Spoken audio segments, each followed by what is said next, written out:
Breaking news अवां share कयूं पिया। सुप्रीम कोर्ट में अदालती सुधारनि वारे बिल ख़िलाफ़ दरख़्वास्तुनि ते ॿुधणी हिक हफ़्ते लाइ मुलतवी कई वई आहे।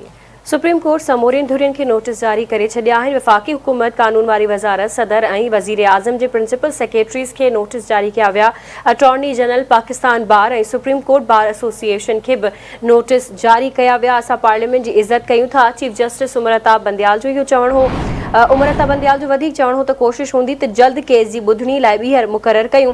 चीफ जस्टिस उमरताब बंदयाल जो चवणु आहे त मुमकिन आहे त इन दरख़्वास्त ते को अदालती मुआवन मुक़ररु कयो वञे। केस में अदालत जी आज़ादी बाबति सवाल उथारिया विया आहिनि।